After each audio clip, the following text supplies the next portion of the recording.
«Usted no piensa en la familia», gritó mi yerno, lanzándome un plato a la cabeza durante la gran cena familiar. Me negué a cederle mi casa a sus padres. Y mi hija añadió con frialdad: «Será mejor que usted se vaya». Imagínenlo, estaba en mi propia casa, y ellos eran traidores disfrazados de seres queridos. Sonreí, me levanté y me fui. Le escribí a mi abogado. Nuestro plan funcionó. 5 minutos después, llegó la policía. La venganza de la justicia acababa de empezar. Antes de continuar, por favor, suscríbete al canal y escribe en los comentarios qué hora es donde te encuentras ahora. El pavo se veía perfecto, con la piel dorada brillando bajo el candelabro de mi comedor. Lo llevé a la mesa en la bandeja que mi difunta esposa había comprado hacía 30 años. Cuando la cena familiar significaba risas en lugar de esta tensión sofocante, Mauricio ya había reclamado mi asiento en la cabecera de la mesa. Mi asiento, el que yo había ocupado durante 3 décadas, se desparramó allí como si fuera el dueño del lugar, con una copa de vino en la mano, observándome dejar el ave con esa sonrisa socarrona que él creía encantadora. «Hermosa casa», Arturo dijo. Cortando el pavo con una fuerza exagerada, el cuchillo raspó contra el hueso. «Lástima que esté tan vacía la mayor parte del tiempo. Tantas habitaciones. Y solo usted dando vueltas». Ocupé mi lugar a un lado, como un invitado en mi propia casa. Elena se sentó frente a mí, estudiando su plato como si contuviera respuestas. No me había abrazado cuando llegó. No había dicho mucho más que un saludo entre dientes. «Estoy cómodo aquí», dije, manteniendo la voz nivelada. «Construí una vida entre estas paredes». Armando, el padre de Mauricio, carraspeó. «Hemos estado mirando apartamentos, Arturo. De una habitación, principalmente. El mercado está difícil ahora mismo», lo dijo casualmente. Pero su momento fue demasiado perfecto. Ensayado. Mónica tocó la mano de su esposo con practicada simpatía. Un suspiro escapó de sus labios. Mauricio se inclinó hacia adelante, con los codos sobre la mesa. «Mis padres están mirando apartamentos diminutos mientras usted tiene 4 habitaciones acumulando polvo. No parece justo». Ahí estaba la verdadera razón de esta reunión. Había sospechado algo así durante meses. Los comentarios que Mauricio dejaba caer sobre el valor de las propiedades, sobre mi edad, sobre cómo no necesitaba tanto espacio. Pero sospechar y experimentar son cosas distintas. La situación de vivienda de sus padres no es algo que esté preparado para discutir esta noche, dije. La mandíbula de Mauricio se tensó. Rellenó su copa de vino, la botella tintineando contra el borde. ¿No está preparado? Somos familia. ¿O es que eso ya no significa nada para usted? Hizo una pausa, mirando a Elena. Ella finalmente levantó los ojos de su plato. «Mauricio tiene razón», papá dijo en voz baja. «Usted debería al menos hablarlo». Las palabras cayeron como piedras en mi pecho. No el contenido. Esperaba presión, sino el tono. Frío. Distante. Esta era mi hija, la niña que había criado solo después de que su madre muriera, a la que había pagado la facultad de Derecho. Y estaba poniéndose de su lado. Me disculpé para ir a la cocina. Necesitaba un momento lejos de la mirada cada vez más agresiva de Mauricio. De pie en el mostrador, agarré el borde de granito hasta que mis nudillos se pusieron blancos. Respiré, conté hasta 10. Pasé 30 años como fiscal, leyendo salas, leyendo gente, construyendo casos. Esto no era una cena familiar, era una emboscada. Cuando regresé, Mauricio ya iba por su segunda ración.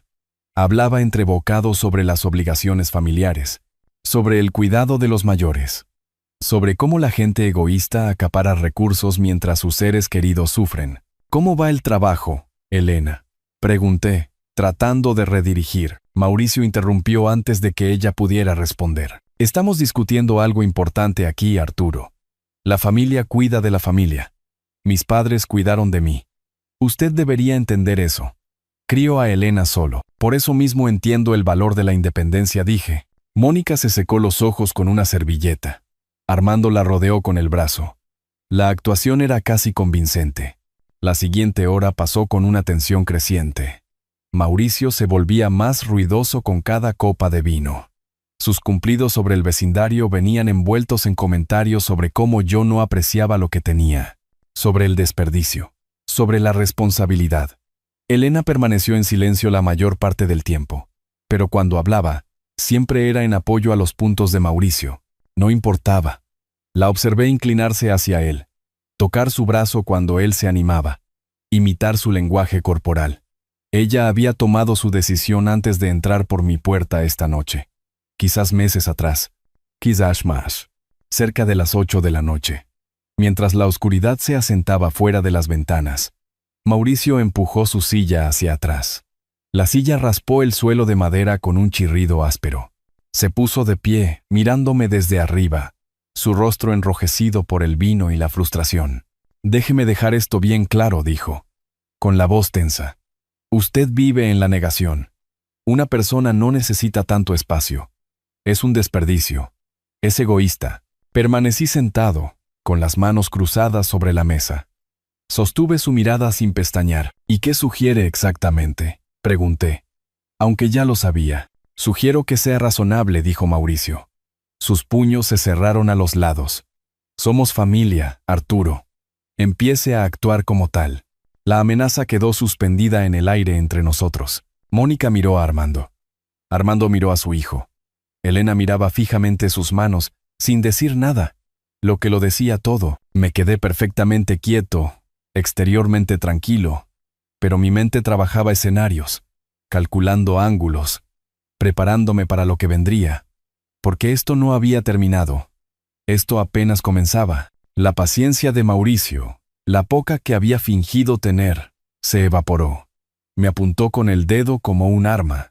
«Déjeme simplificar esto», dijo, alzando la voz. «Usted es una sola persona. Mis padres están envejeciendo. Necesitan espacio. Necesitan a la familia cerca. Esta casa, su casa, lo resuelve todo. Usted se muda a un apartamento razonable, algo manejable. Y mis padres se mudan aquí, temporalmente. Solo hasta que se establezcan. Temporalmente». La palabra tenía tanta verdad como su sonrisa. Lo miré sin levantarme de mi silla. «Esta es mi casa. Trabajé 30 años por ella». La respuesta es no. La habitación quedó en silencio. Incluso el aire parecía contener la respiración. El rostro de Mauricio se oscureció hasta un rojo intenso. ¿30 años? ¿Y qué hay de nosotros? ¿Qué hay de su hija? ¿No le importa la familia? ¿O es solo otro egoísta? Su mano se disparó. Agarró el borde de su plato. El movimiento fue tan rápido que lo vi venir. Pero no reaccioné. No me agaché. Solo observé cómo el disco de cerámica volaba por el espacio entre nosotros. El plato me golpeó en la sien derecha. Un golpe seco. El dolor explotó en mi cráneo como un rayo. El plato se hizo añicos en el suelo detrás de mí, los fragmentos deslizándose por la madera. Durante 3 segundos nadie se movió. Nadie respiró. Me senté perfectamente quieto, sintiendo el calor extenderse por mi sien, la hinchazón inmediata, el pulso de mi corazón de repente ruidoso en mi cabeza herida. Mi mano se elevó con cuidado para tocar el lugar. No había sangre en mis dedos cuando los retiré, pero el dolor irradiaba en oleadas. Mónica ahogó un grito. Armando se levantó a medias de su asiento. Luego volvió a sentarse. Mauricio estaba congelado, con los brazos aún extendidos por el lanzamiento, su expresión cambiando rápidamente de la ira al shock, y a algo que podría haber sido miedo. La mano de Elena había volado para cubrirse la boca, pero no se levantó. No vino hacia mí. No se movió en absoluto. Presioné mis dedos suavemente contra la herida, evaluándola con el desapego clínico que había aprendido en los tribunales. La piel no estaba rota, pero ya podía sentir la hinchazón comenzando, el calor del hematoma formándose. Esto dejaría marca. Esto se documentaría bien. El silencio se alargó. Probé mover la mandíbula, girar la cabeza ligeramente. Todo funcionaba, aunque cada movimiento enviaba nuevas punzadas de dolor a través de mi sien. Entonces Elena habló. Su voz era plana, fría, completamente desprovista de preocupación. «Papá, usted debería irse. Necesitamos discutir esto sin usted. Solo váyase». No un «¿estás bien?». No un «Mauricio, ¿qué hiciste?». Solo una orden de que me fuera de mi propia casa mientras mi sien palpitaba. Y su esposo estaba allí después de haberme agredido. La miré. Realmente la miré. Busqué cualquier rastro de la hija que había criado. La niña que solía subirse a mi regazo después de las pesadillas, que me había tomado la mano en el funeral de su madre. No encontré nada más que a una extraña usando su rostro. Me fui ahora día, sin dirigirme a nadie en particular. Me puse de pie lentamente, manteniendo el equilibrio a pesar del mareo que me invadió. Mi teléfono estaba sobre la mesa donde lo había puesto antes de la cena. Lo recogí, lo deslicé en mi bolsillo. Caminé hacia la puerta sin mirar a ninguno de ellos. Nadie me detuvo. Nadie se disculpó. El único sonido eran mis pasos sobre el suelo que había restaurado hacía 5 años, a través de la entrada que había pintado la primavera pasada, pasando junto a las fotos en la pared de tiempos mejores. El aire de noviembre golpeó mi cara cuando salí, todavía cálido para ser un estado del sur, incluso de noche. Caminé hacia mi auto en la entrada. Me paré junto a él por un momento, dejando que la noche se asentara a mi alrededor. Mi sien palpitaba con cada latido. Saqué mi teléfono. Compuse un mensaje de texto con manos firmes. Nuestro plan funcionó. Tengo una lesión y testigos. Se lo envié a Víctor Guzmán, mi abogado, mi amigo, el hombre que me había ayudado a prepararme exactamente para este escenario durante los últimos 3 meses. Su respuesta llegó en segundos. La policía ya está en camino. Vaya al hospital. Lo veré allí. Me apoyé contra el auto. Me permití 10 segundos de reacción. Dejé que mis hombros se hundieran. Dejé que mi mano volviera a mi sien, sintiendo la tierna hinchazón. Dejé que me permitiera reconocer lo que acababa de suceder. No solo el asalto, sino la traición de Elena. Eso dolía peor que cualquier plato arrojado. 10 segundos, luego me enderecé. Abrí la puerta del auto y me deslicé detrás del volante. Arranqué el motor, mi sien palpitando con cada latido. El hospital estaba a 20 minutos. Salí de la entrada con cuidado, revisando mis espejos, señalizando correctamente, conduciendo exactamente al límite de velocidad. Todo según las reglas. Todo documentado, defendible, limpio. Por el espejo retrovisor, podía ver las luces aún encendidas en mi casa. Mi casa que Mauricio pensaba que podía tomar. Mi hogar que Elena me había pedido que abandonara. Habían hecho su movimiento esta noche, mostrado sus cartas, pensado que me habían acorralado. No tenían idea de que yo había estado 3 pasos por delante desde septiembre, cuando Mauricio comenzó a rodearme como un tiburón. No sabían de las cámaras que había instalado, las grabaciones que había hecho, el caso que había estado construyendo con la ayuda de Víctor. No sabían que la cena de esta noche había salido exactamente como la había planeado. El fiscal en mí sonrió a pesar del dolor. Esto era solo el argumento inicial. El juicio estaba a punto de comenzar. 20 minutos de silencio y luces de la calle. Cada semáforo en rojo me daba la oportunidad de estudiar mi reflejo en el espejo retrovisor. El hematoma ya oscureciéndose de rojo a púrpura. La hinchazón tensando mi piel a lo largo de la sien. El latido mantenía el ritmo de mi corazón. Una percusión constante de evidencia. El centro médico central se alzó adelante. Su entrada de urgencias brillante contra la noche. Estacioné en el lote de visitantes. Caminé a través de las puertas automáticas hacia el brillo fluorescente y el aire antiséptico. La enfermera de admisión echó un vistazo a mi sien y me pasó rápidamente por el triaje. La doctora Chen apareció en 15 minutos. Joven y eficiente, quizás de 30 y tantos años. Examinó la herida con dedos cuidadosos. Su tacto clínico: esto va a dejar un hematoma significativo en las próximas 24 horas, dijo, inclinando mi cabeza hacia una mejor luz. El punto de impacto sugiere un objeto arrojado, no una caída. ¿Quiere decirme qué pasó? Preferiría guardar eso para el informe policial, si le parece aceptable. Algo cambió en su expresión. Reconocimiento. Había hecho esto antes. Documentado violencia doméstica.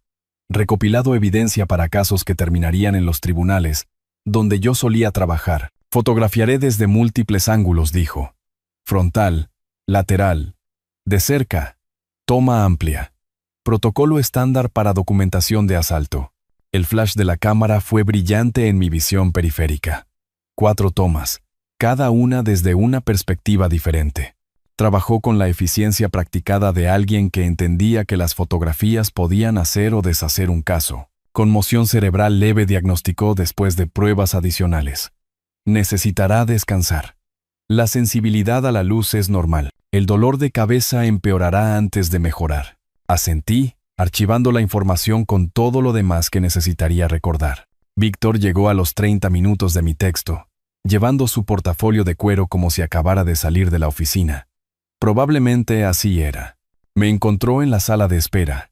Se sentó a mi lado en las sillas de plástico moldeado, y hablamos en los tonos bajos de 2 hombres que habían trabajado juntos en tribunales durante décadas. La documentación médica es sólida, dijo, revisando las fotos en su teléfono que la doctora Chen había enviado electrónicamente. Testigos presentes. Provocación claramente del agresor. Esto es asalto de manual que causa lesiones corporales según el Código Penal del Estado. Sección 2201. ¿Cuánto tiempo hasta que lo recojan?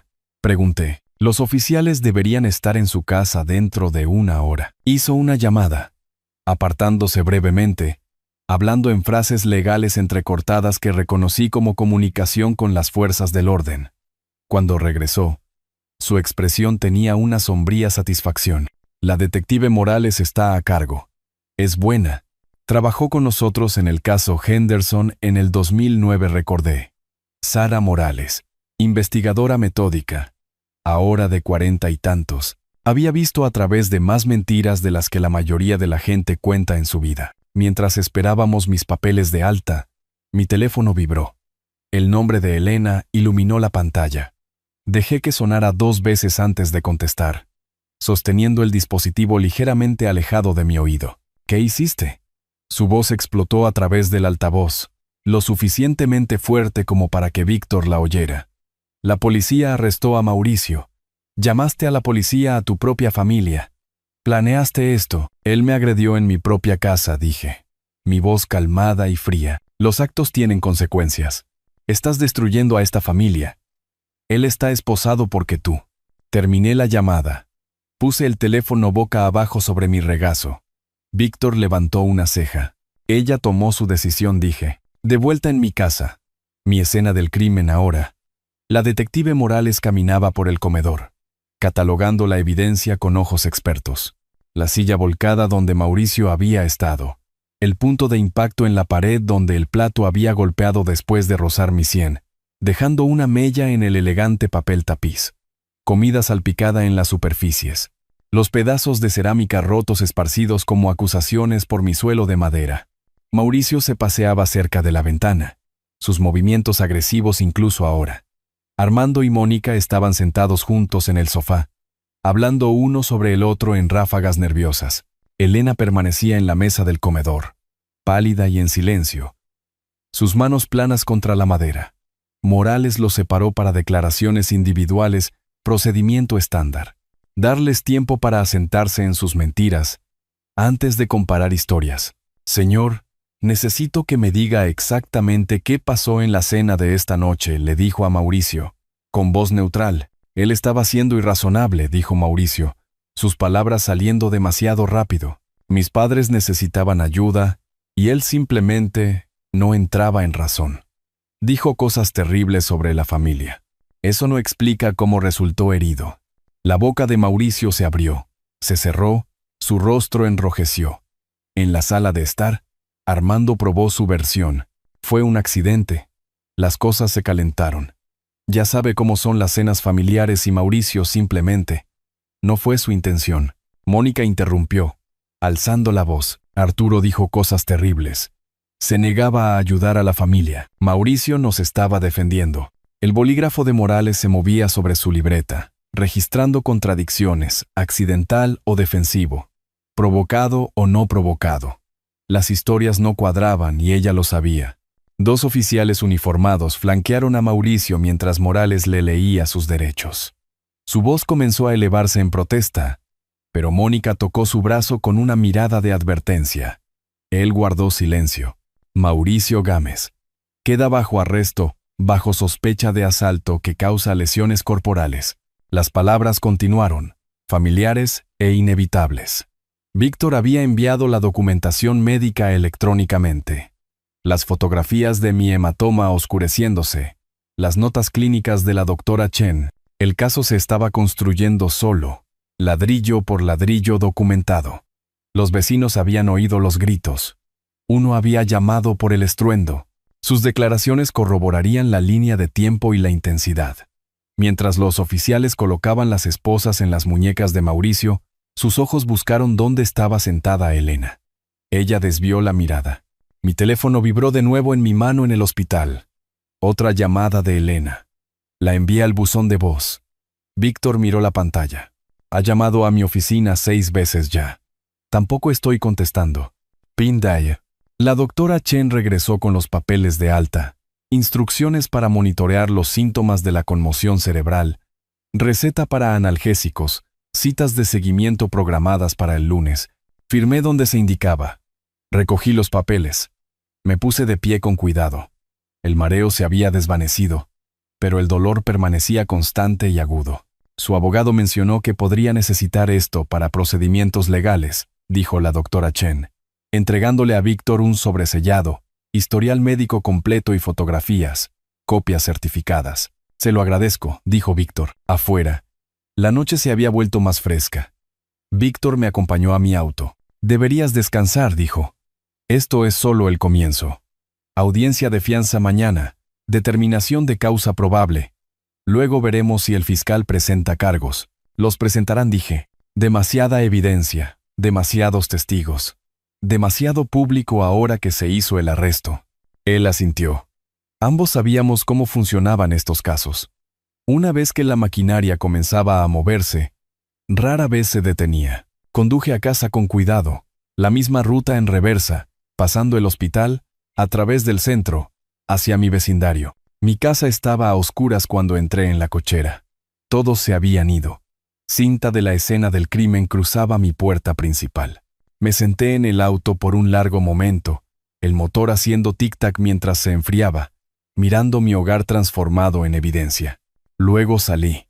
Me agaché bajo la cinta y entré para pasar la noche solo con mi sien palpitante y mi calculada satisfacción.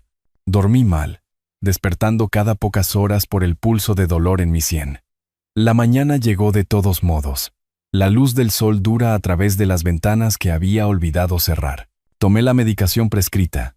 Preparé café en mi cocina silenciosa y me instalé en mi estudio con la rutina deliberada de un hombre que reclama su espacio. La casa se sentía diferente, más vacía, no solo por la ausencia de Elena. Me había acostumbrado a eso durante el último año mientras ella se desviaba hacia la órbita de Mauricio. Este era el vacío que viene después de la violencia, después de la ruptura de algo que no se puede reparar. Presioné la bolsa de hielo contra mi sien. Sentí el frío filtrarse por mi piel, y me permití recordar cómo empezó todo. 3 semanas antes, había estado trabajando en mi jardín, con las manos hundidas en la tierra de otoño, arrancando las últimas plantas de tomate de la temporada. La tarde había sido cálida, las ventanas abiertas por toda la casa. La voz de Mauricio se había elevado a través de una de ellas, la ventana de mi oficina, dejada entreabierta, y me había congelado con tierra bajo las uñas. El viejo está sentado en una propiedad de primera, había dicho Mauricio claramente por teléfono, paseándose por mi oficina como si fuera suya. Elena dice que no cederá, pero creo que solo necesita la motivación correcta. Su sentimentalismo se interpone, pero yo puedo manejarlo. Una vez que lo metamos en algo más pequeño, podemos alquilar este lugar por $3,500 al mes. Fácil. Me había quedado agachado en mi jardín, escuchando al esposo de mi hija calcular el valor financiero de desplazarme de mi propia casa. La planta de tomate colgaba en mi mano, con las raíces expuestas, muriendo. Esa noche, después de que Mauricio y Elena se fueran, llamé a Víctor Guzmán. 2 días después, me senté frente a él en una cafetería del centro, ambos con blocs de notas legales, esbozando escenarios como solíamos construir estrategias de acusación. Escalará si se siente desafiado frente a sus padres, observé, golpeando mi bolígrafo contra el papel. Necesita mantener el dominio. Personalidad alfa sin poder real que lo respalde. Pura actuación. Entonces le damos la audiencia, había respondido Víctor. Sus ojos tenían el mismo enfoque agudo que recordaba de las revisiones de casos. Documenta todo. Haz que se sienta acorralado. Atacará. ¿Estás absolutamente seguro de esto?, había añadido Víctor, dejando su bolígrafo. Una vez que lo pongamos en marcha, no hay vuelta atrás. Tu hija te verá como el agresor. Miré por la ventana de la cafetería a la gente que pasaba, viviendo vidas ordinarias sin estos cálculos. Ella ya eligió bando, dije. Solo me estoy asegurando de que la elección tenga consecuencias. De vuelta en mi estudio, la bolsa de hielo calentándose contra mi piel, recordé cuán metódicamente habíamos planeado.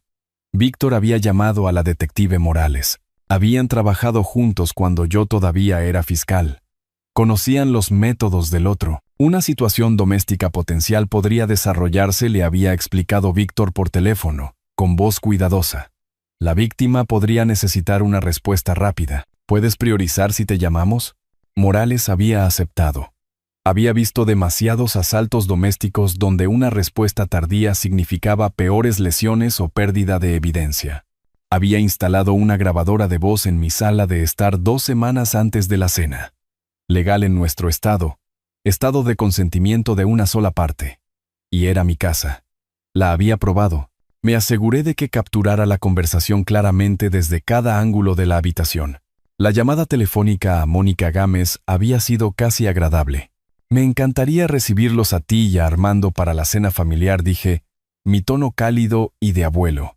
Ha pasado demasiado tiempo desde que tuvimos un tiempo familiar adecuado juntos. Elena y Mauricio estarán allí, por supuesto. De fondo, oí la voz de Mauricio elevarse con interés. Mónica había aceptado de inmediato, prácticamente entusiasmada con las reuniones familiares. Colgué y me quedé mirando mi teléfono, sabiendo que acababa de poner el cebo en la trampa. 2 días antes de la cena, Víctor y yo nos reunimos una última vez en su oficina. Morales está alerta, dijo, revisando la línea de tiempo que habíamos construido. El centro médico está avisado. La doctora Chen trabaja en casos domésticos de urgencias regularmente. Documentará adecuadamente cuando él se mueva contra ti. Mantén la calma. Recibe el golpe si puedes hacerlo de manera segura. Luego sal. Necesitamos documentación, no heroísmos. 30 años procesando delincuentes violentos, dije. Sé cómo piensan. Sé exactamente cuánto presionar antes de que se quiebren. Ahora, sentado en mi estudio con mi café enfriándose y mi sien palpitando bajo el hielo derretido, abrí mi computadora portátil. Abrí el archivo protegido por contraseña que había estado manteniendo. 3 semanas de notas, fechas y horas de los comentarios sospechosos de Mauricio, transcripciones de conversaciones escuchadas, sus crecientes demandas disfrazadas de sugerencias, el patrón de manipulación construyéndose de sutil a abierto, todo documentado, todo con marca de tiempo, evidencia de su premeditación, no de la mía. Simplemente había creado las circunstancias para que él revelara lo que ya era. Mi teléfono vibró. Texto de Víctor. Mauricio detenido durante la noche. Audiencia de fianza mañana. 2 de la tarde. Los padres luchando por conseguir dinero. Elena llamó a mi oficina 6 veces. No contesto. Lo leí 2 veces. Luego escribí mi respuesta. Deja que luchen. Esto apenas comienza. Me levanté. Me moví por mi casa bajo la luz de la mañana, a través del comedor donde alguien, Víctor probablemente organizando un servicio de limpieza, había quitado la cinta de la escena del crimen y limpiado la mesa. La cerámica rota se había ido. La mella en el papel tapiz permanecía, pequeña evidencia de impacto. Me paré donde Mauricio se había parado, con el puño en alto, el rostro rojo de ira justa fabricada. Todo había salido exactamente como lo había predicho. Había escalado según lo programado, cruzado la línea de lo verbal a lo físico, justo enfrente de testigos, documentándose a sí mismo en un rincón legal. La víctima siempre era el depredador. Solo había sido lo suficientemente paciente como para esperar a que él lo demostrara. Fuera de mi ventana, los pájaros se movían entre las ramas desnudas de noviembre. El mundo continuaba, indiferente a los esquemas y contraesquemas humanos. Volví a mi estudio, a mi café, a mi planificación. La audiencia de fianza de Mauricio sería mañana. Después de eso, la lectura de cargos, Luego el descubrimiento, donde aprendería exactamente cuánta evidencia existía en su contra. ¿Y después de eso? Bueno, tenía más movimientos preparados. Esto era solo la apertura. Había pasado 3 décadas construyendo casos contra hombres violentos que pensaban que tenían derecho a herir a la gente. Conocía sus patrones, sus justificaciones, sus errores inevitables. Mauricio había entrado en mi sala de tribunal sin darse cuenta de que era una sala de tribunal. El juicio ya había comenzado, y nunca había perdido un caso que hubiera preparado con tanto cuidado. La mañana del 30 de noviembre llegó con fría claridad. Me senté en mi estudio, con la computadora portátil abierta en el sistema de expedientes en línea de los tribunales del condado, observando aparecer el número de caso. El estado contra Mauricio Gámez. La audiencia de fianza estaba programada para media tarde. Víctor llamó a las 9. «¿Podrías venir?», dijo. «Mostrarle al juez tu herida». «Mejor si me mantengo alejado», repliqué. Hombre herido demasiado traumatizado para enfrentar a su atacante. «Deja que la fotografía hable por mí». Él entendió de inmediato. Inteligente. «Yo me encargo». Pasé la mañana actualizando la página del expediente, tomando notas con mi precisa letra de fiscal. Monto de la fianza. Condiciones de la orden de protección. Próxima fecha de corte. Todo documentado. Todo rastreado. La audiencia en sí se desarrolló con precisión clínica. Me contó Víctor más tarde. Mauricio se presentó ante la jueza Carmen Martínez en un mono naranja, con las manos esposadas. Su defensora pública, una mujer joven para la que Elena había reunido dinero, argumentando que no era un riesgo de fuga. «Su señoría, mi cliente lamenta profundamente el incidente», dijo ella, con voz firme, pero mostrando su inexperiencia. «No tiene antecedentes de violencia. Mantiene un empleo estable y tiene un fuerte apoyo familiar. $5,000 es apropiado». «Dado». Marcos interrumpió. El fiscal que manejaba el caso de Mauricio era un antiguo colega, alguien a quien había mentorizado años atrás cuando recién salía de la Facultad de Derecho. Todavía me debía esa. «La víctima requirió tratamiento médico de urgencia por traumatismo craneal», dijo Marcos, con tono agudo. El acusado arrojó un plato de cerámica a corta distancia. Esto no fue un accidente. Proyectó las fotografías médicas en la pantalla de la sala. Mi sien amoratada de un púrpura oscuro bajo la dura iluminación. La hinchazón exagerada por el ángulo de la cámara. La documentación de la doctora Chen era impecable. La jueza Martínez estudió las imágenes. Luego fijó a Mauricio con la mirada que recordaba de los casos que había argumentado ante su estrado. «Señor Gámez», dijo, su voz llevando el peso de alguien que había visto innumerables casos de violencia doméstica. «No tendrá contacto, directo o indirecto, con Arturo Salas. Eso significa ni llamadas telefónicas, ni mensajes de texto, ni mensajes a través de terceros. 200 metros de distancia mínima en todo momento. ¿Estamos claros?» «Sí», su señoría, logró decir Mauricio, con la voz tensa. «La fianza se fija en $12,000. Próxima audiencia el 15 de enero. El mazo cayó. Víctor llamó inmediatamente después. 12,000. Podría haber sido peor para ellos. La orden de protección es lo que importa. No puede acercarse a ti. Y cualquier intento es desacato automático». «¿Cómo se veía en la corte?», pregunté, enojado. Aún no lo suficientemente asustado, pero arreglaremos eso. Durante los siguientes 2 días, la familia de Mauricio se movilizó. Mónica y Armando hipotecaron su modesta casa, firmando papeles en una lúgubre oficina de fianzas donde un fiador aburrido tomó su información sin mirarlos a los ojos. Mónica lloraba en silencio mientras Armando miraba fijamente la pared, ambos envejeciendo visiblemente bajo el estrés. Empeñaron su auto, un sedán de 10 años de antigüedad valorado quizás en 10,000, para cubrir la tarifa de la fianza. Mauricio salió libre el 2 de diciembre. Emergiendo de la cárcel del condado bajo un frío sol de invierno. Había perdido peso. 3 días de comida de la cárcel y estrés habían ahuecado su rostro, endurecido sus ojos. Elena esperaba en un auto prestado, su propio vehículo en un lote de empeño. Ninguno habló durante el viaje a su apartamento.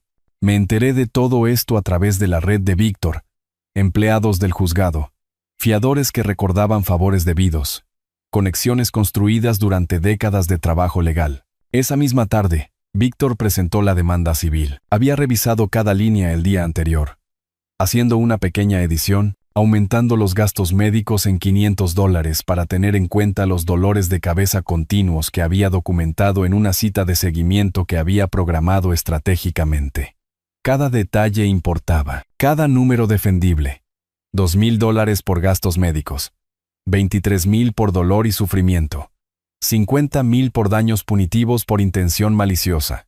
Total, $75,000. El número fue elegido deliberadamente. Ruinoso pero no absurdo. Lo suficientemente alto como para aterrarlos. Lo suficientemente bajo como para que un jurado realmente pudiera otorgarlo. El notificador entregó la demanda en su apartamento esa noche. Elena firmó la recepción con manos temblorosas. Abrió el sobre mientras Mauricio miraba por encima de su hombro. La carpeta se deslizó de sus dedos. Mauricio la leyó desde el suelo, su rostro perdiendo color mientras la realidad se desplomaba. $75,000. Su voz se elevaba con cada palabra. ¿De dónde cree que vamos a sacar $75,000? La voz de Elena salió casi entre lágrimas. Él sabe que no lo tenemos. Ese es el punto. Está tratando de destruirnos. Mi teléfono sonó minutos después. El número de Elena. Lo dejé ir al buzón de voz. Llamó 6 veces más esa noche. Luego comenzó a llamar a la oficina de Víctor. No respondimos. En mi estudio revisé los documentos una vez más. El caso penal procediendo por su propia vía. Lectura de cargos, descubrimiento, juicio. El caso civil abriendo un segundo frente. Aplicando presión financiera que forzaría decisiones, crearía desesperación. La desesperación llevaba a cometer errores, y yo estaba esperando sus errores. Víctor llamó tarde esa noche. Están entrando en pánico, bien. Pero Arturo, van a contraatacar. Gente tan desesperada. Intentarán cualquier cosa. Deja que lo intenten, dije. Colgué y volví a mi planificación. La siguiente fase requería paciencia. Necesitaba que ellos hicieran su movimiento antes de que yo hiciera el mío. La trampa estaba puesta. Ahora solo tenía que esperar a que entraran en ella. A la mañana siguiente, Elena estaba al teléfono antes de que yo terminara mi café.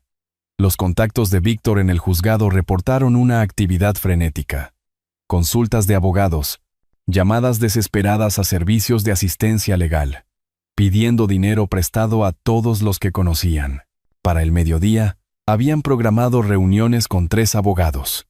Para la noche, habían elegido a Marcos Vélez. Conocía el nombre. Todos en los círculos legales de la ciudad conocían a Marcos Vélez. Un litigante civil de 50 y tantos años con trajes caros y tácticas aún más afiladas. El tipo de abogado que argumentaría que el negro era blanco si le pagabas lo suficiente, y haría que el jurado casi lo creyera. Tomó su caso después de escuchar su versión. Víctor se enteró de los detalles a través de su red. Cómo Mauricio me describió como frío y vengativo. Cómo Elena relató entre lágrimas una infancia de manipulación emocional. Las historias sonaban ensayadas porque Vélez ayudó a elaborarlas durante la consulta. Esto es lo que haremos, les había dicho Vélez, recostándose en su silla de cuero. ¿Quieren jugar a la víctima? Le mostraremos al jurado quién es la verdadera víctima. Una joven atrapada bajo el pulgar de su padre y un esposo que finalmente se enfrentó a un matón. Pero necesitamos pruebas, comenzó Elena. Tu testimonio es la prueba, interrumpió Vélez. Tú lo viviste. Pidieron prestados $8,000 para su anticipo, un préstamo de alto interés que el dañado crédito de Elena apenas calificaba. La desesperación hacía que la gente dijera sí a términos que normalmente nunca aceptarían. Vélez pasó 3 días preparando la contrademanda. Entrevistó a los padres de Mauricio por separado, haciendo preguntas capciosas con la habilidad práctica de alguien que sabía exactamente cómo caminar por la línea ética sin cruzarla. ¿Estás segura de que Arturo no dijo algo provocador primero? Le preguntaría a Mónica. ¿Pudo el plato haber sido arrojado defensivamente? Le sugeriría a Armando. ¿Es posible que Arturo se lesionara a sí mismo para incriminar a Mauricio? La pregunta plantada como una semilla, no diciéndoles qué decir. Tenía demasiada experiencia para eso, pero guiándolos hacia la versión que necesitaba, entrenando sus recuerdos hasta que la incertidumbre se convertía en certeza. Pero en la estación de policía, dijimos que vimos a Mauricio lanzar el plato, protestó Mónica débilmente. No se verá mal cambiar nuestra historia ahora. Vélez sonrió tranquilizadoramente. Estabas en shock esa noche. Ahora, con tiempo para reflexionar, recuerdas más claramente. La memoria funciona así. Es perfectamente legítimo.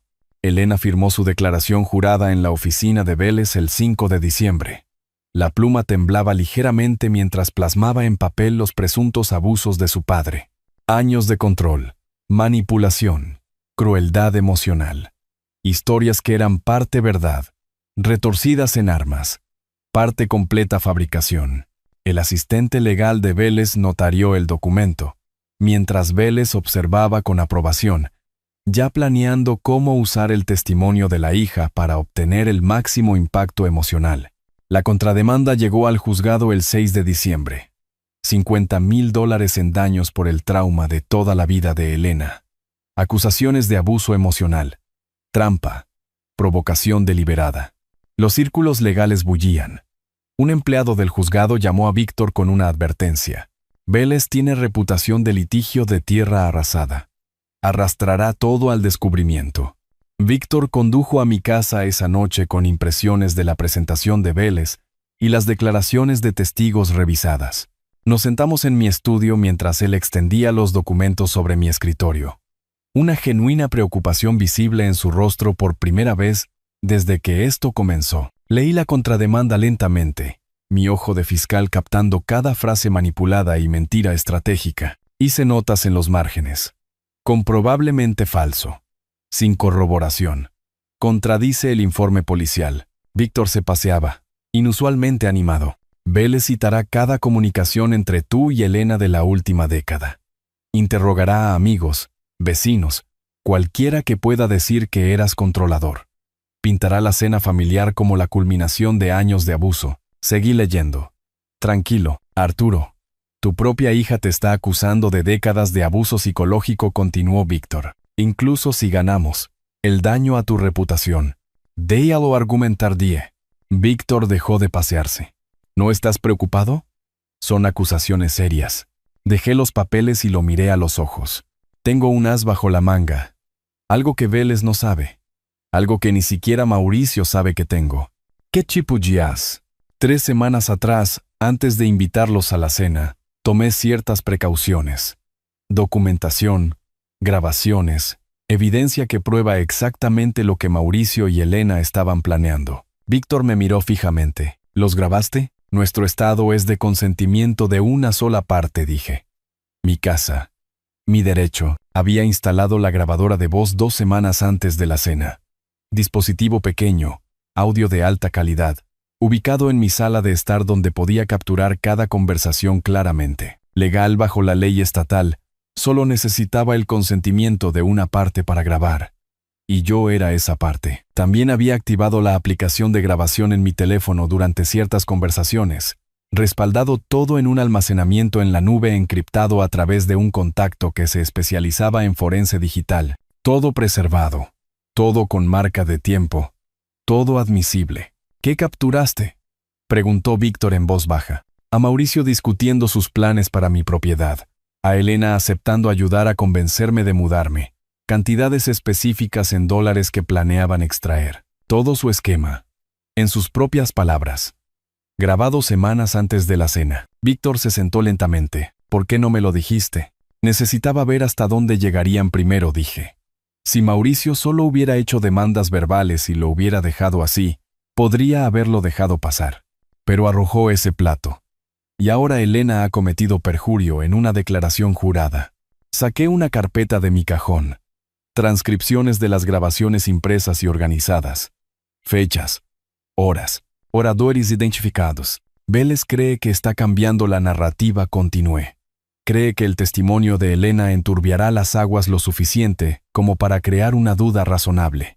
Lo que no sabe es que puedo probar, con sus propias voces, que estaban conspirando para tomar mi casa antes de que la cena sucediera. Víctor tomó la carpeta, escaneó las primeras páginas. Su expresión cambió de preocupación a algo cercano a la admiración. Esto lo cambia todo, dijo. Esa es la idea. ¿Cuándo jugamos esta carta? Todavía no, dije. Deja que Vélez se comprometa. Deja que gasten más dinero en honorarios legales. Deja que los padres de Mauricio se hipotequen más. Deja que Elena se hunda más en sus mentiras bajo juramento durante las deposiciones. Víctor asintió lentamente, entendiendo la estrategia. Y entonces producimos las grabaciones. Le mostramos al juez que todo lo que han afirmado es comprobablemente falso. Vemos cómo todo su caso colapsa. Me recosté en mi silla, sintiendo la satisfacción de un plan que se concreta. Vélez es bueno, dije, pero está entrando en una trampa. Y ni siquiera lo sabe. La mañana después de que Víctor y yo revisamos las grabaciones, conduje al centro para encontrarme con Tomás Bermejo para tomar un café. La cafetería estaba tranquila, escondida del distrito de negocios, el tipo de lugar donde las conversaciones se mantenían privadas. Bermejo había envejecido bien, 60 y tantos años ahora, todavía con ojos agudos, todavía cuidadoso. Yo había limpiado su nombre hacía 12 años cuando alguien robó su identidad y acumuló cargos fraudulentos. Él lo recordaba. Arturo dijo, estrechando mi mano. Ha pasado mucho tiempo, demasiado. Necesito un favor. Hablamos durante 40 minutos sobre situaciones familiares hipotéticas e indicadores de estrés financiero. Bermejo leyó entre líneas como sabía que lo haría. Deslizó una carpeta sobre la mesa. Solo registros públicos. Puntajes de crédito, embargos, avisos de ejecución hipotecaria. Todo accesible si sabes dónde buscar. No la abrí hasta que estuve de vuelta en mi auto, con el motor en marcha, leyendo bajo la luz del techo. Los números contaban una historia más condenatoria que cualquier testimonio. Mauricio tenía $45,000 en deudas combinadas de tarjetas de crédito y préstamos para automóviles. Su puntaje de crédito había caído 100 puntos en 6 meses. Múltiples pagos omitidos. Agencias de cobro dando vueltas. Pero la revelación que hizo que todo cristalizara. Una preaprobación de préstamo comercial de un banco local, contingente a una garantía hipotecaria, por un valor de al menos $500,000. Mi casa estaba valorada en $580,000. Pasé a la página siguiente. Armando y Mónica Gámez. $30,000 en deudas médicas de la cirugía cardíaca de Armando hacía 2 años. Intereses crecientes. Pagos mínimos que apenas podían permitirse. La última página era una fotocopia del plan de negocios de Mauricio. Incompleto, pero suficiente para ver. Planes para un concesionario de autos usados, gastos mensuales proyectados, y una línea que hizo que mi mandíbula se tensara. Ingresos por alquiler de propiedad en garantía. $3,500 al mes.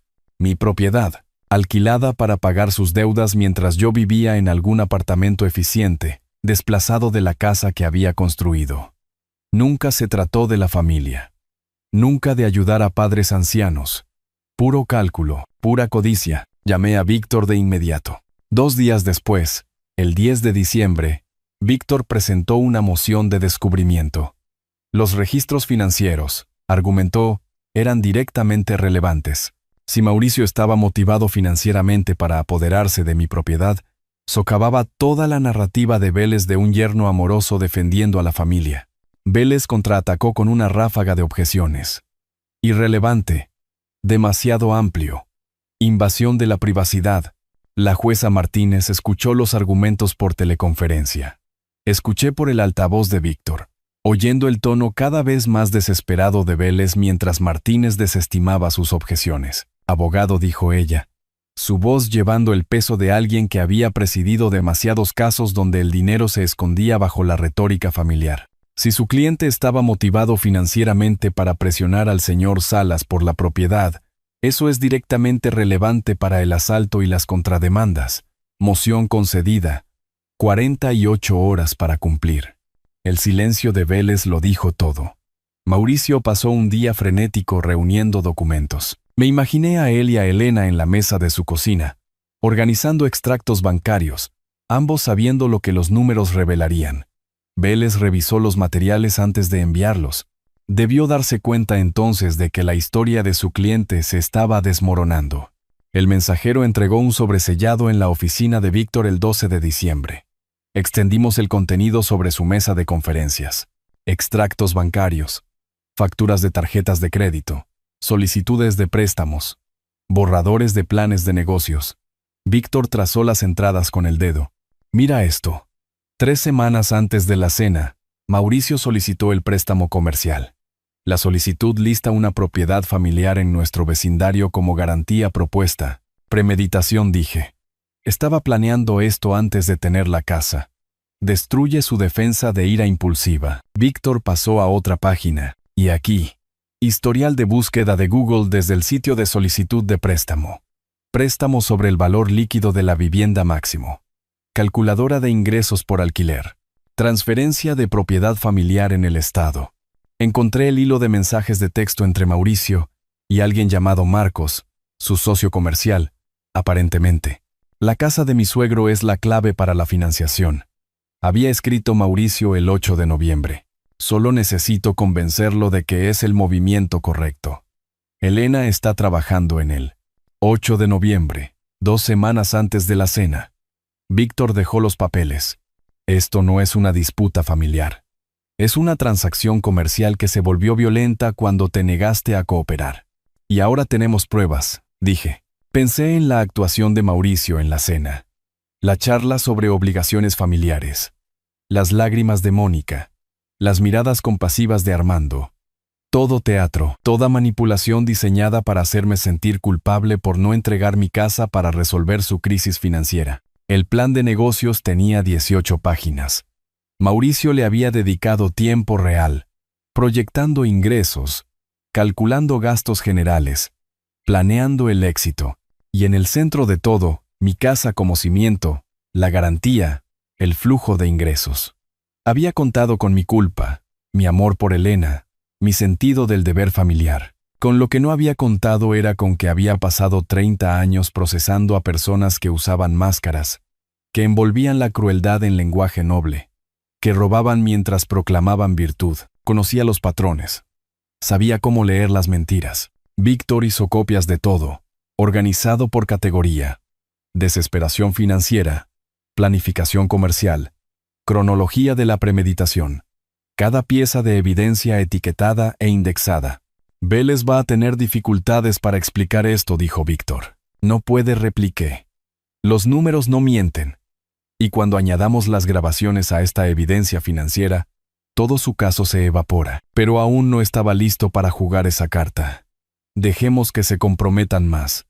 Dejemos que Vélez profundice en su falsa narrativa. Dejemos que Mauricio y Elena hundan más dinero en honorarios legales que no podían pagar. La trampa se seguía cerrando y ellos seguían adentrándose más en ella. Conduje a casa esa noche con copias de los documentos financieros en mi asiento del pasajero. Evidencia de lo que la gente haría cuando la desesperación se mezclaba con el derecho, cuando creían que sus necesidades justificaban tomar lo que no era suyo. Pero la desesperación financiera era solo la mitad de la historia. Lo que descubrí a continuación hizo que el asalto pareciera una ofensa menor. Una semana antes, el 5 de diciembre, el mismo día que Vélez presentó su contrademanda, había llamado a Raquel Torres, investigadora privada, ex especialista en fraudes de la Agencia Federal, el tipo de persona que sabía cómo cavar bajo las superficies y encontrar lo que la gente se esforzaba por ocultar. Mi instinto me dice que el asalto es parte de algo más grande, le dije por teléfono. Necesito saber a qué me enfrento realmente. Ella había tomado el caso. En la mañana del 13 de diciembre, Torres llegó a mi casa con un portafolio de cuero. Era compacta, de 40 y tantos años, con la mirada directa de alguien que había pasado años entrevistando a mentirosos. Su expresión era sombría. Nos sentamos en la mesa de mi comedor, y ella extendió documentos sobre la superficie, copias de un formulario de poder notarial, una evaluación médica, evidencia de cronología que mostraba registros de acceso a sitios web. Su yerno accedió a un sitio web de documentos legales el 10 de noviembre, dijo, tocando la primera página. Descargó una plantilla de poder notarial del Estado. 3 días después, alguien usando su computadora buscó requisitos de diagnóstico de demencia en el Estado y tutela sin consentimiento. Mis manos se mantuvieron firmes mientras leía, pero la ira crecía detrás de mis costillas como presión. Luego, el 20 de noviembre continuó Torres. Crearon esto. Deslizó un formulario de evaluación médica. El nombre del doctor Andrés Montes en la parte superior. Su firma en la inferior, o lo que se suponía que era su firma. El diagnóstico: demencia de moderada a severa. Recomendación: se requiere tutela inmediata para la seguridad del paciente. Había visto al doctor Montes hacía 3 meses para mi examen físico anual. Certificado de buena salud, mente aguda, sin problemas cognitivos en absoluto. La firma es falsa, dije, comparándola mentalmente con la de mis registros médicos reales en casa. Trabajo de aficionado, confirmó Torres. El doctor Montes confirmó que nunca escribió esta carta. Nunca lo diagnosticó con demencia. El falsificador ni siquiera imitó la firma correctamente. Presión del bolígrafo incorrecta. Formación de letras inconsistente. Dejé el documento con cuidado. Iban a declararme incompetente. Luego solicitar la tutela, dijo Torres. Tomar el control de sus bienes para su protección. Después de eso, podrían liquidar o apalancar la casa como quisieran. Usted no tendría capacidad legal para detenerlos. La frialdad de aquello. El cálculo. No solo codicia, sino robo disfrazado de preocupación. Abuso de ancianos envuelto en deber filial. ¿Hasta dónde llegaron con esto? Pregunté. Solo borradores. Nunca los presentaron. Creo que la cena se suponía que era para que usted firmara voluntariamente. Cuando se negó, tenían esto como respaldo. Fotografié cada página con mi teléfono. Luego conduje a la estación central del departamento de policía. La detective Morales me recibió en una sala de interrogatorios, su expresión cambiando de curiosidad a una resolución endurecida mientras presentaba los hallazgos de Torres junto con mis registros médicos reales. Falsificaron documentos médicos, dije. Mi voz era furia controlada. Intento de fraude. Robo de identidad. Esto va mucho más allá del asalto. Morales estudió la comparación de firmas, el historial de búsqueda de la computadora, la cronología. Cuando levantó la vista, sus ojos tenían la determinación enfocada de alguien que acababa de darse cuenta de que estaba ante un caso de delito grave. Necesito informar al fiscal, dijo. Pero esto es suficiente para una orden de registro. Computadora, documentos, cualquier cosa relacionada con la falsificación. Trabajó hasta tarde esa noche, redactando la declaración jurada para la orden. Llamó al juez de guardia a su casa para obtener la aprobación. Para la medianoche, la orden estaba firmada electrónicamente. El allanamiento se programó para la primera luz del 16 de diciembre. 4 oficiales llegaron al apartamento de Mauricio y Elena antes del amanecer. Yo no estaba allí.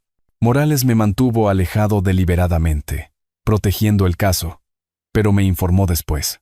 Mauricio abrió la puerta en pantalones de chándal y una camiseta, exigiendo saber qué estaba pasando. «Tenemos una orden», dijo el oficial al mando, empujándolo a un lado. Se llevaron una computadora de escritorio, 2 portátiles, cajas de archivos llenas de papeles. Los vecinos miraban desde las ventanas. El verdadero descubrimiento vino en una carpeta etiquetada como «Salud de papá», con la letra de Elena, impresiones de los documentos falsificados, borradores, notas sobre qué médico suplantar. Un oficial fotografió el rostro de Elena cuando la encontraron. Morales me lo describió más tarde. El color desapareciendo, los ojos agrandándose, la mirada de alguien que acababa de darse cuenta de que la trampa se había cerrado. Los forenses digitales se movieron rápido. Por la tarde lo habían reconstruido todo. Múltiples borradores del poder notarial guardados en la computadora de Mauricio, creados durante varios días. Búsquedas en el navegador. Cómo falsificar documentos médicos. Tutela en el Estado. Práctica de firmas. Descargas de la firma real del doctor Montes de formularios de seguro. La habían sacado de un PDF que yo les había enviado meses atrás sobre mi cobertura de salud. Intercambios de correos electrónicos entre Mauricio y Elena. Preparando el papeleo antes de la cena, decía uno. Una vez que tengamos la tutela, podemos movernos rápido con la casa, decía otro. Premeditación. Conspiración. Falsificación de delito grave según el Código Penal del Estado. Sección 3221. Morales los entrevistó por separado en la estación. Mauricio intentó justificarse primero. Solo estaba explorando opciones para el cuidado futuro de Arturo. Se está haciendo mayor y queríamos estar preparados. Señor Gámez, interrumpió Morales. Su computadora muestra que investigó cómo falsificar documentos médicos. Descargó formularios de poder notarial. Creó múltiples borradores. La cronología muestra que esto comenzó 2 semanas antes de la cena. Larga pausa. Luego, quiero a mi abogado. Elena lloró durante toda su entrevista, pero no ofreció ninguna explicación alternativa. Solo lágrimas y silencio. Y la lenta comprensión de que su participación la había convertido en cómplice de un delito grave. Mauricio fue arrestado por segunda vez el 16 de diciembre. Tarde. Falsificación de delito grave, intento de fraude, robo de identidad. Elena fue nombrada como cómplice, pero no arrestada de inmediato. Estrategia de los fiscales. Usando sus cargos potenciales como palanca para obtener testimonio. La fianza se fijó en $50,000. No podían pagarla. Su auto ya estaba empeñado. Los padres de Mauricio habían hipotecado su casa para la primera fianza. Crédito al máximo. No quedaban activos para apalancar. Mauricio pasó su segunda noche en la cárcel del condado, pero esta vez no había dinero de fianza en camino. No había rescate. Solo la fría realidad de las consecuencias alcanzándolos. Me senté en mi estudio esa noche revisando el archivo del caso que Víctor había compilado. 2 cargos ahora. Asalto y falsificación de delito grave. Demanda civil. Contrademanda desmoronándose bajo el peso de las mentiras expuestas. Y todavía no había revelado las grabaciones. El fiscal en mí sabía cuándo guardar las cartas y cuándo jugarlas. Este no era el momento. Todavía no. Dejemos que Mauricio se siente en la cárcel. Dejemos que Elena contemple sus elecciones. Dejemos que Vélez se dé cuenta de que sus clientes le habían mentido sobre todo. Dejémosles entender, finalmente, que no se intenta robar a alguien que pasó 30 años poniendo criminales tras las rejas. El juego casi había terminado. Simplemente aún no lo sabían. Mauricio pasó 5 días en la cárcel del condado, incapaz de pagar la fianza de $50,000 que se extendía imposiblemente más allá del alcance de su familia. Víctor me mantuvo actualizado con llamadas telefónicas diarias, cada una reportando otra contraoferta desesperada de Vélez, cada una más reveladora que la anterior. No pueden ganar en el juicio, me dijo Víctor el 18 de diciembre. Vélez lo sabe. Los forenses digitales son irrefutables. El motivo financiero está documentado. Tus registros médicos prueban que eres completamente competente. Está tratando de salvar lo que puede. ¿Qué ofrece? Todo lo que queríamos. Declaración de culpabilidad de ambos cargos. Restitución. Orden de protección. Es solo cuestión de finalizar los términos. Elena vendió su auto el 17 de diciembre. Un sedán japonés valorado en $12,000 que ella había amado. Siempre mantenido limpio. Siempre cuidado. Lo condujo a un lote de autos usados en una gran avenida y se paró en la polvorienta oficina, mientras un vendedor con ojos muertos le ofrecía $8,000. El auto vale al menos $12,000, dijo ella, con la voz tensa. Quizás si tuvieras tiempo de esperar al comprador adecuado, el vendedor contó los billetes con practicada indiferencia. Pero no tienes tiempo, ¿verdad? Firmó la transferencia del título con lágrimas corriendo por su rostro. Sacó su registro y tarjetas de seguro de la guantera. Los dejó caer en una bolsa de plástico que no miró. $8,000 todavía no era suficiente. Armando y Mónica visitaron a un prestamista el 18 de diciembre. El tipo de lugar con letreros de neón en la ventana y tasas de interés que bordean la legalidad. Firmaron papeles para un préstamo sobre el valor líquido de la modesta casa que habían poseído durante 30 años, asegurando otros $25,000. Las manos de Mónica temblaban tanto que Armando tuvo que guiar la pluma. Juntos habían raspado $33,000, 17,000 menos que la fianza.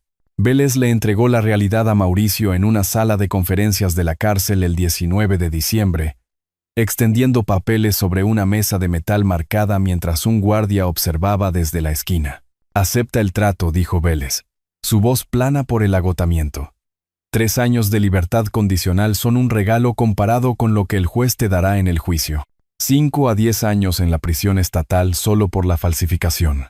Sales de aquí hoy en libertad condicional o vas a juicio y pierdes años. Mauricio leyó el acuerdo 2 veces. ¿Y el dinero? $45,000 en restitución. $1,250 al mes durante 3 años, Vélez hizo una pausa. Es manejable. Ambos sabían que no lo era. La audiencia de declaración de culpabilidad, el 20 de diciembre, fue breve y clínica. No asistí, manteniendo la distancia, dejando que el sistema completara su trabajo. Pero Víctor me envió un mensaje de texto en el momento en que Mauricio firmó el acuerdo. Está hecho. Estaba en casa, haciendo café, leyendo el periódico. Llegó el texto y dejé mi taza, sintiendo el peso de la finalidad asentarse.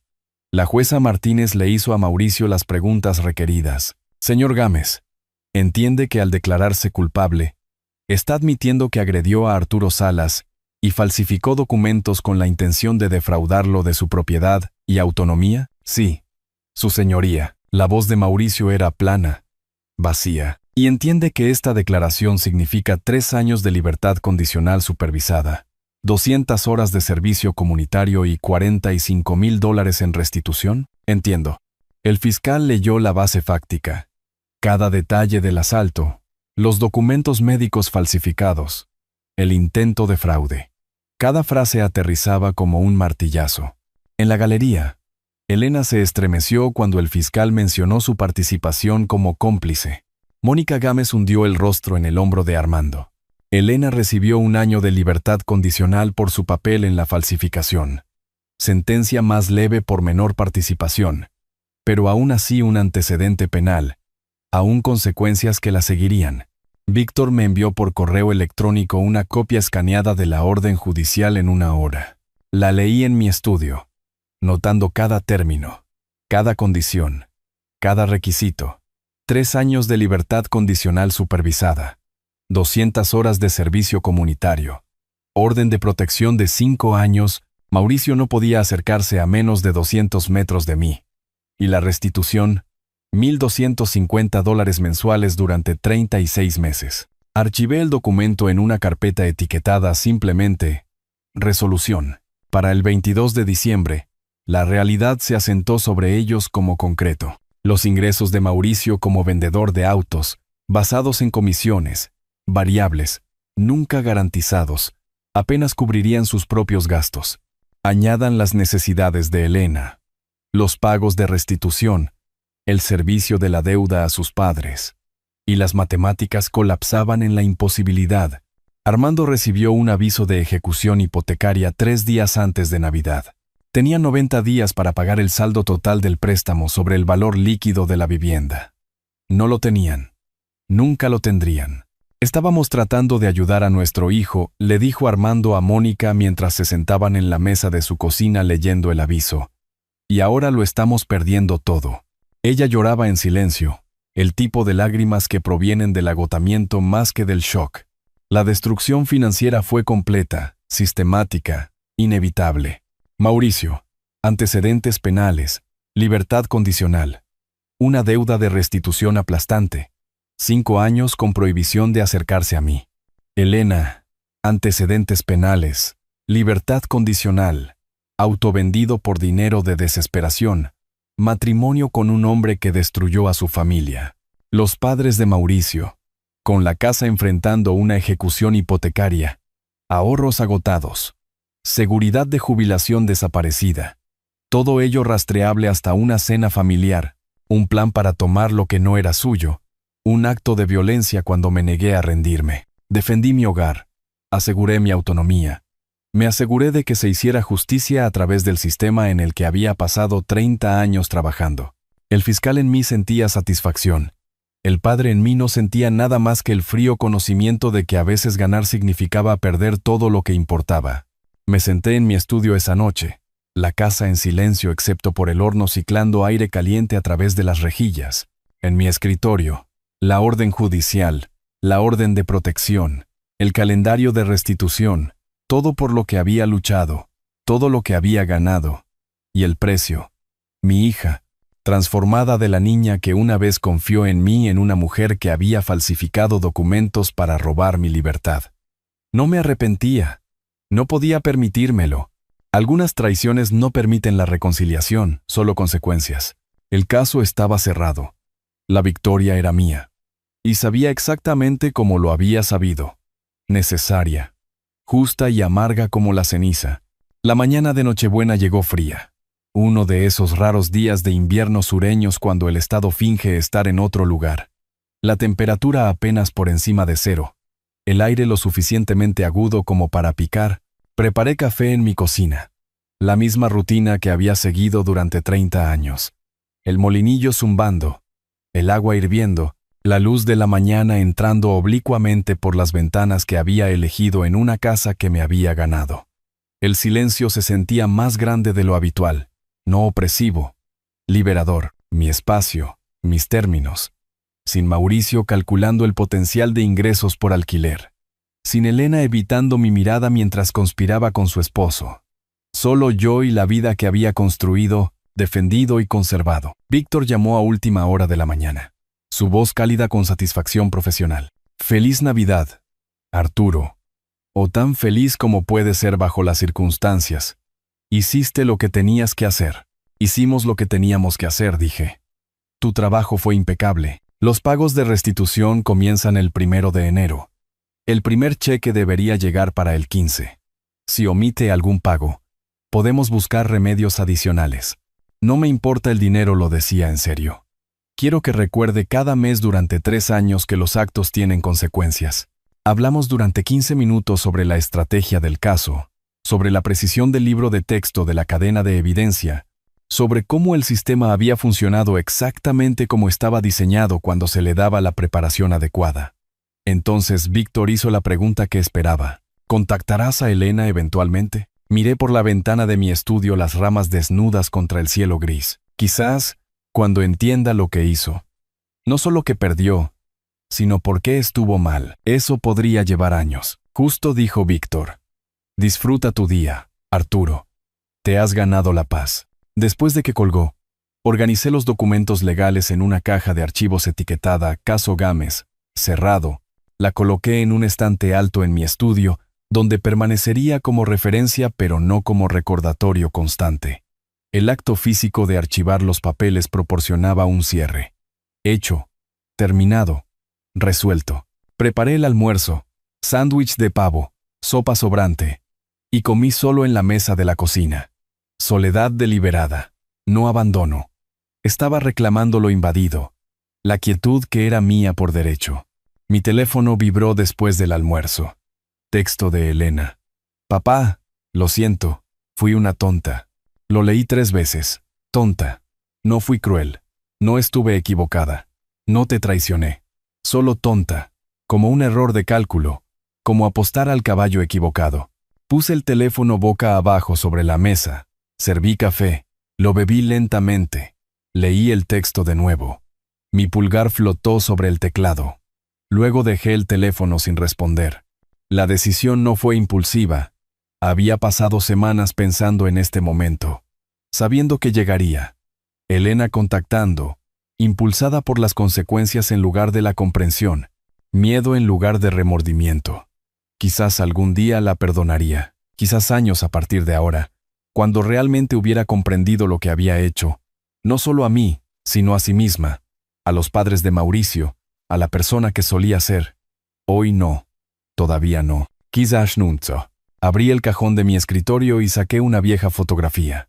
Elena a los 8 años, sonrisa con un diente faltante, coletas sujetas con cintas brillantes, agarrando un trofeo de su concurso de ortografía escolar. Esa niña había confiado en mí completamente. Creía que siempre la protegería. Y la había protegido, quizás durante demasiado tiempo. La protegí de las consecuencias hasta que pensó que podía quitarme todo sin enfrentar ninguna. Sostuve la fotografía con ambas manos, permitiéndome un momento de genuino dolor, no por la mujer que había falsificado documentos y conspirado para que me declararan incompetente, sino por la niña que se había convertido en esa mujer. Luego devolví la fotografía al cajón y lo cerré con silenciosa finalidad. Mientras la tarde se desvanecía en la noche, caminé por mi casa. La misma ruta que Mauricio había caminado en la noche de la cena, a través del comedor donde había arrojado el plato, pasando por la sala de estar donde se había paseado, calculando, hacia la cocina donde había agarrado el mostrador, preparándome para la confrontación. Cada habitación mía, Cada posesión ganada a través de 30 años de trabajo honesto, cada rincón seguro. Había procesado criminales durante 3 décadas, aprendido a leer mentiras, a seguir el dinero, a construir casos ladrillo por ladrillo documentado.